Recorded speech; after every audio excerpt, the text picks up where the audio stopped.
Hii ni taarifa ya habari mkisomewa na Hamisi Temo. Kwanza ni muktasari. Rais Daniel Arap Moi leo katika ikulu ya Nairobi alitoa mchango wake binafsi wa shilingi nusu milioni kusaidia walioathirika kwenye mkasa wa bomu uliotokea Ijumaa iliyopita.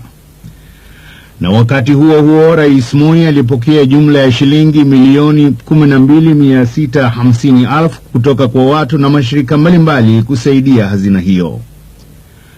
Akiwashukuru kutokana na msaada wao wa ukarimu, Rais Moi alisema moyo wa kusaidia walioathirika kwenye mkasa huo ambao umeonyeshwa na Wakenya ni wa kuridhisha. Rais Moi alisema janga hilo la mlipuko wa bomu ni kitendo duni cha ugaidi wa kimataifa, akisema kwamba kitendo hicho cha kinyama hakipaswi kutumiwa kutatanisha sifa nzuri ya taifa hili. Kiongozi wa nchi pia alipokea msaada wa shilingi 1,300 kutoka kwa Vice Chancellors wote wa vyuo vikuu vya umma wakiongozwa na Profesa George Shiwani. Msaada mwingine wa shilingi 10,000 ulikabidhiwa rais na mkuu wa idara ya Presidential Press Service Bwana Lee Njiru. Habari zaidi zinasema kwamba viongozi wa ulimwengu wanaendelea kumpelekea risala za rambirambi Rais Moi, serikali na Wakenya kufuatia mlipuko wa bomu uliotokea Ijumaa iliyopita. Idadi ya waliofariki kwenye mkasa wa bomu mjini Nairobi imeongezeka kufikia watu 217 baada ya maafisa wa uokoaji kupata miili 6 zaidi kutoka vigae vya jumba lililoporomoka la Ufundi Cooperative.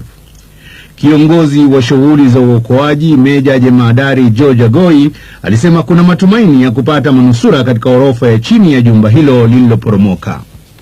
Unaendelea kusikiliza taarifa hii ya habari kutoka idhaa ya Kiswahili ya KBC hapa mjini Nairobi. Kiongozi wa Palestine Yasir Arafat aliwasili nchini Afrika Kusini jana usiku kwa ziara rasmi ya siku 3. Arafat anatarajiwa kumwarifu Rais Mandela juu ya matukio ya hivi punde huko Mashariki ya Kati. Na kwa kumaliza taarifa hii ya habari, hapa tena ni muktasari. Mwisho wa taarifa hii ya habari. DJ Mix,